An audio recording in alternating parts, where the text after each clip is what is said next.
The issue here is who controls technology and who should control technology, and should it be used to free people or should it be used to enslave people? A senior government minister was saying to us, well, OK, if you're not happy with what the company's saying, you come up with a plan. The power we have as the people on whom the system depends could be a source of hope.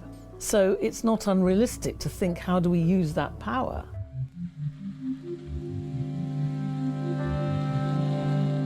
Prodded by fear of both Russian aggression and American abandonment, NATO allies, such as the United Kingdom, have recently agreed to increase military spending so as to devote 5% of their total economic output towards the military over the next decade.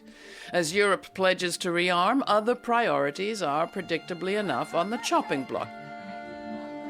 Climate justice and reparations! Tax the rich and corporations! What do we... Green New Deal rising protesters outside the Treasury building.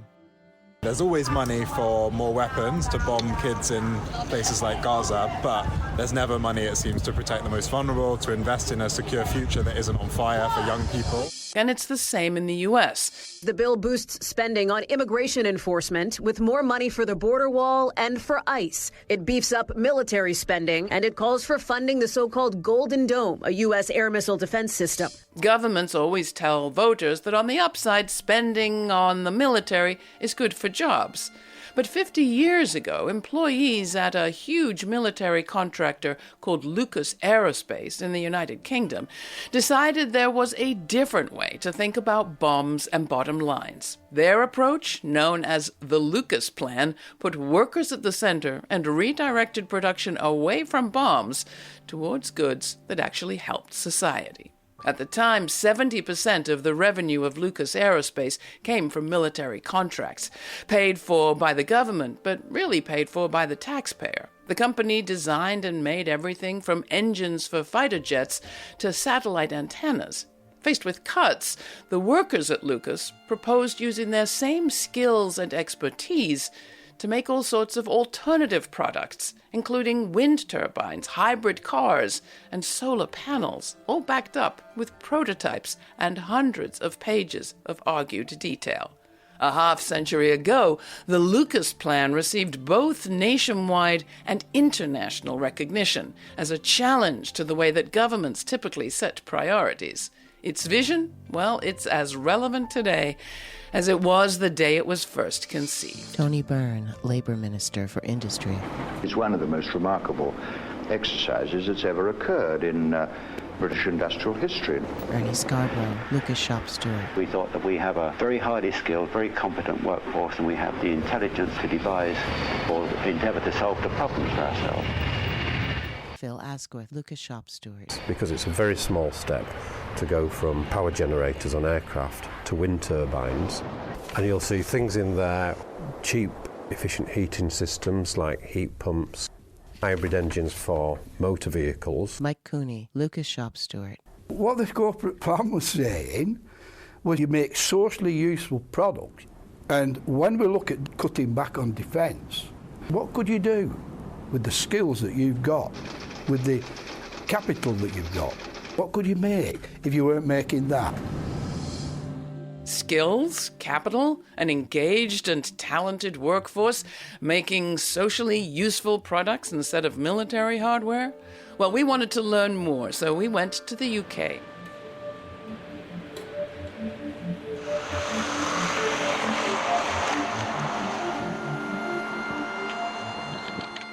Not so far from Parliament, we came to the May Day reading rooms, a left-wing library and archive that contains all the original papers of the Lucas Plan project.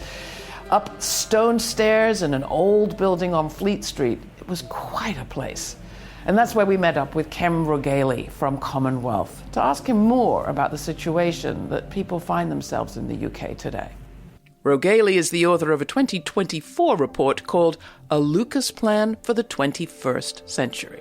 We've got cuts in the rest of the economy. So we've seen cuts to welfare, cuts to the aid budget. They're talking about cuts to green infrastructure spending.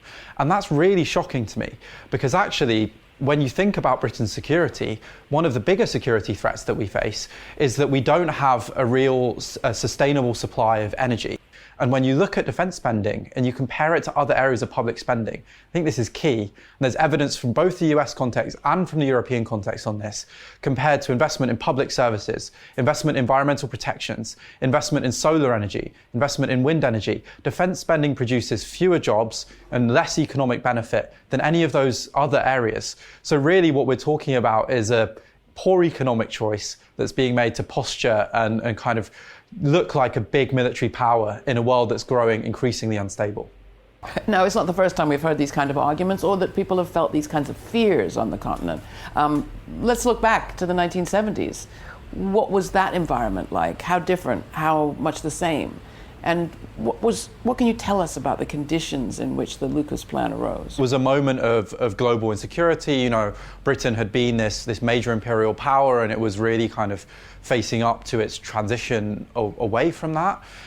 So you had the workers at Lucas Aerospace specifically facing the fact that their companies were being kind of folded into these bigger multinational firms, that jobs were being cut because, and I think this is the key for the moment we're in now, when you debate the kind of investment in a new weapon system or new piece of military equipment, over time what you see is that governments fall back on these arguments on jobs. It's very hard to persuade people that that's rational or that that's necessary or even realistic for a country like Britain.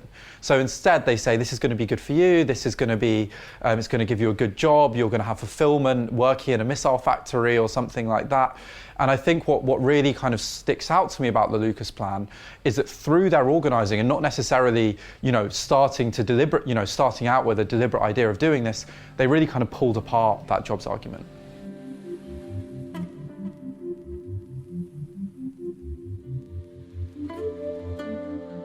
Author-scholar Hilary Wainwright assisted the workers at Lucas Aerospace soon after she left college. She did research for what they called their Combine, which was an innovative and independent body comprised of shop stewards from all the different parts of the Lucas company. You got involved with the Lucas Aerospace workers when you were pretty young. Do you remember how it happened and what those days felt like in the early 70s? Yes, I mean, I was a very radical socialist as a result of being involved in the movements around 68 and the Vietnam War. I also always believed, I suppose influenced by Marxism, that the working class had the capacity, the knowledge, not only to resist, but to create an alternative economy, so that their involvement was key. And how to achieve that was a question of strategy, but also just day-to-day practice. The unions nationally, the big bureaucracies, were not adequate to deal with these companies. Neither were, shop stewards committees in any one particular factory.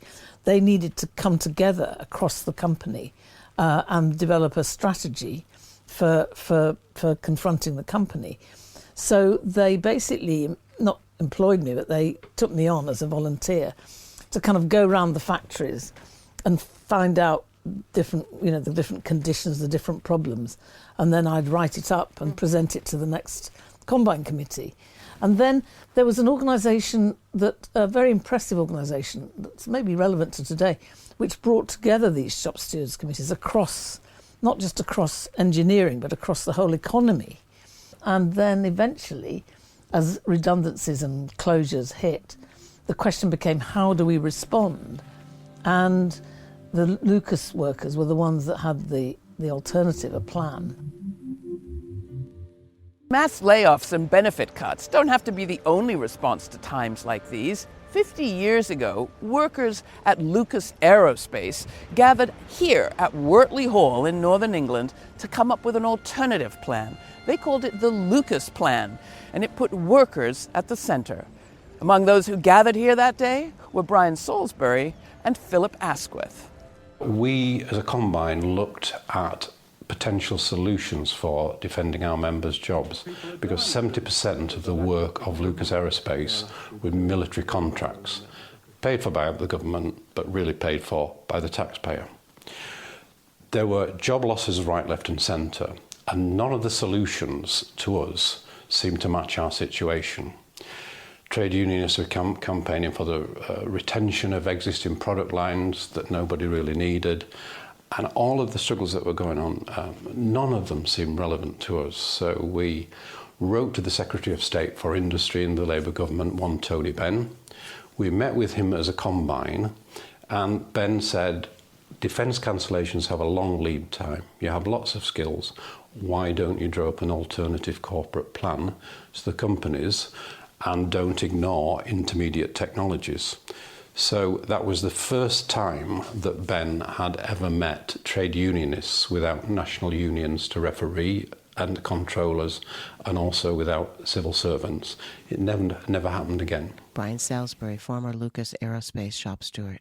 We were faced with the fact that a senior government minister was saying to us, well, OK, if you're not happy with what the company's saying, you come up with a plan. So that was a challenge to us in a way. That's when we had that big debate on what we should put forward as a plan. And it came out as a result of that we started to think not only just as producers, but as consumers as well. You know, I mean, you go there, you go to your workplace to get as much money as you possibly can, and if the company does something that you're not happy about, you resist it by strike action or whatever action. And we'd done all that, you see. But now we were talking about putting forward an alternative, and that was a different move, which really had to change our mindset.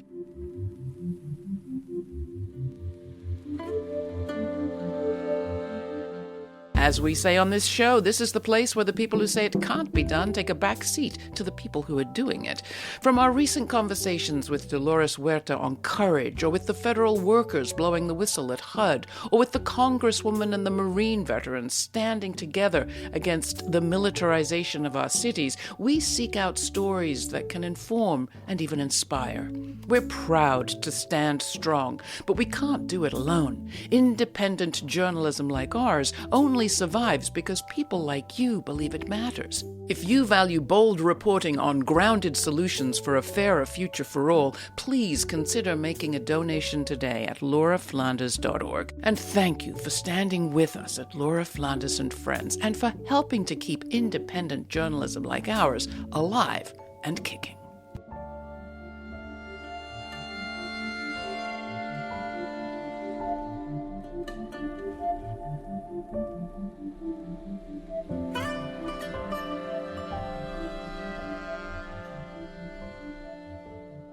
Under the banner of socially useful production, the Lucas workers came up with over 150 alternative products that they could be making, including wind turbines, hybrid cars, expanded production of kidney dialysis machines, and a so-called road rail vehicle that was designed to switch efficiently and cheaply between traveling on railroad tracks and on roads. What the plan was calling for was socially useful and needed products produced in a socially desirable way.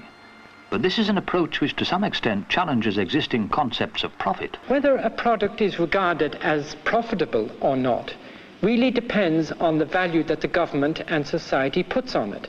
For example, it is regarded as profitable to make Harriers, but not profitable to make kidney machines. Now, it's the same customer, the government. So it just depends on what price the government's put on it. And does one expect a hospital or a school to be profitable? Phil Asquith, former Lucas Aerospace shop steward. Alternative energy sources were a natural thing to look towards, because we took the point of view, if there's no longer a requirement for international security to have the weapons, then we ought to make something that improves the quality of lives of ordinary people rather than detracts from the quality or even kills them. So alternative energy was natural, and if you read the plan, you will see in there, and bear in mind this is in 1975, the year before its launch, you will see we advocate the building of wind turbines, which the company described as somewhat in the brown bread and sandals realm. Brian Salisbury, former Lucas Aerospace shop steward. We were talking about heat pumps. They're now been promoted as being the answer to some of the environmental problems. Hybrid cars. Which manufacturer don't produce hybrid cars? Also solar energy, electric car technology, you name it. We were invited abroad. I went to Sweden twice. I went to Germany. And then after I'd left Lucas Aerospace, I went to America. So it was received well. And it's still been received well. Well, wasn't it received well by Lucas Aerospace? Well, Lucas Aerospace wouldn't accept it, would they? Eh? They wouldn't accept it because we were a direct challenge to them. Naturally, the national officials of each union had their vested interests, so they didn't like it. The company didn't like the strength of the combine. So interestingly, the supposedly left Labour government had a vested interest with the company, had a vested interest with the national officials to defeat the combine. And at the end of the day, that's what they did. We were defeated by our own.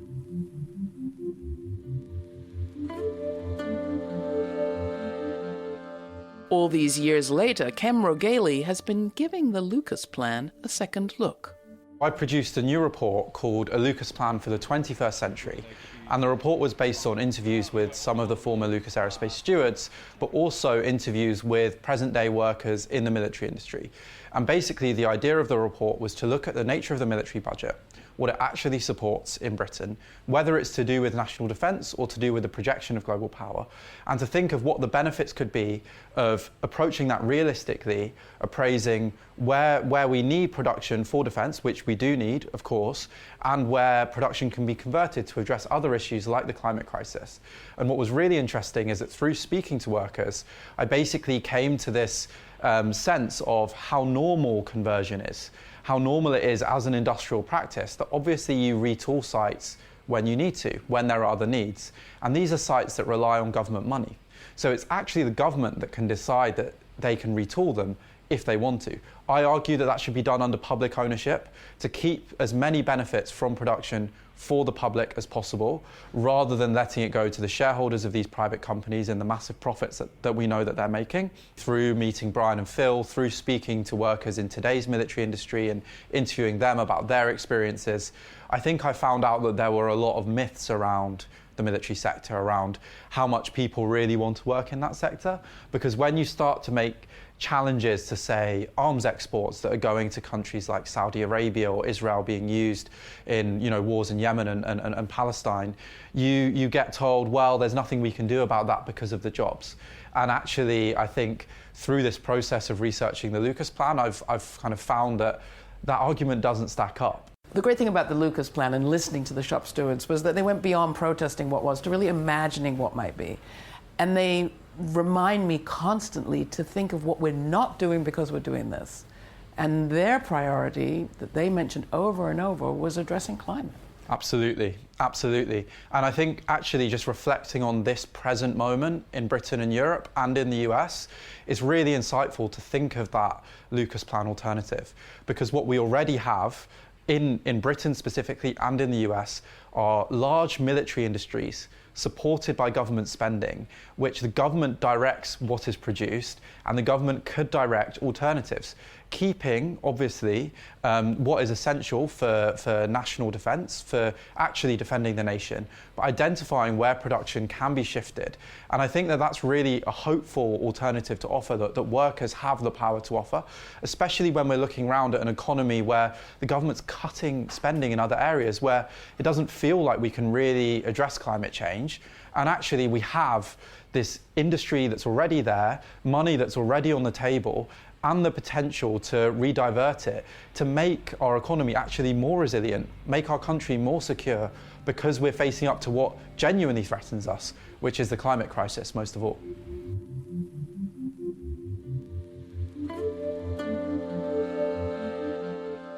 How important would you say, Luke, this experience with the Lucas Aerospace workers was to you personally? Hilary Wainwright, co-author, The Lucas Plan.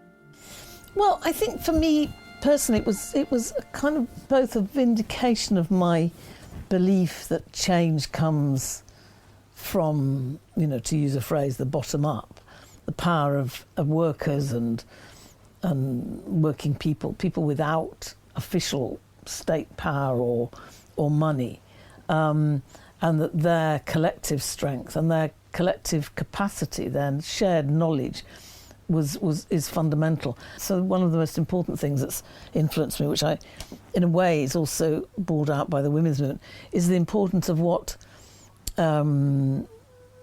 we would call tacit knowledge, knowledge that isn't codified in books or documents or programs, but is tacit, is implicit. So in the case of the women's movement, the way that we would share experiences through consciousness-raising groups, and out of those consciousness-raising groups, which could be seen as, gossip, but reflective gossip, would come amazing policies that were really rooted in our needs and our knowledge of our needs. And similarly, the Lucas Plan, in a way, it came out of that tacit knowledge, that knowledge which is built into skill, sometimes things we do but cannot tell.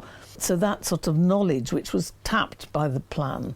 And that's why the plan had an emphasis on producing things. So it actually produced, examples of the products, prototypes, rather than just lots of verbiage.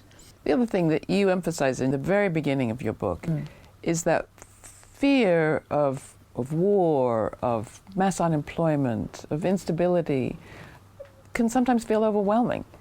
And particularly, I think, in the US right now, people feel that they're up against extraordinary power with extraordinary money at a time of geopolitical change globally and a lot of instability at home.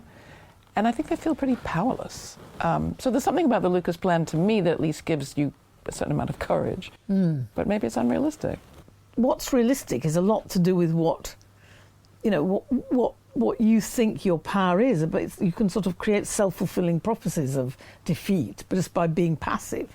And actually, I think the Lucas Plan and the women's movement both showed that you have power because there's so many features of the system that you hate that depend on your complicity with the arms industry or high carbon production.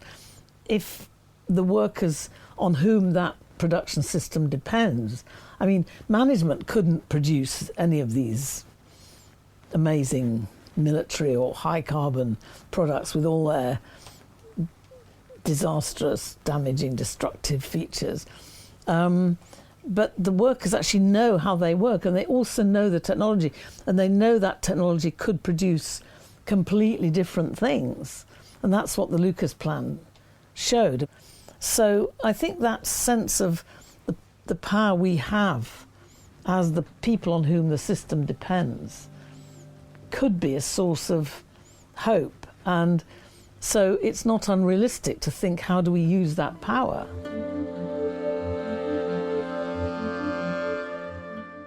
How might our world be different, perhaps, or at least our economy be different, if the Lucas Plan had been accepted 50 years ago? Tony Benn, now Secretary of State for Energy, sees the Lucas Initiative in a longer-term perspective. It is not possible to change decisions in a complicated society in 24 hours or 1 year. And after all, Robert the Bruce, if at first you don't succeed, try again. And I just refuse to believe that effort of this quality and character is wasted. It may take a bit of time. After all, there are many things advocated in the middle of the 17th century by the levelers that have never been implemented, in Britain. So you've got to take a proper perspective. Phil Asquith, former Lucas Aerospace shop steward. If the government and the company had agreed to implement the Lucas Plan, it would be a radical reorganisation of the production process to actually make life in the factory more productive. People are happier when they're making products that will save people's lives and enhance their lives, rather than making things that will rust away in 3 years, or things that will kill people or poison people. So it would be a completely different set of values. But that's not something that you work to overnight. You're talking there a 5 to 10 year process.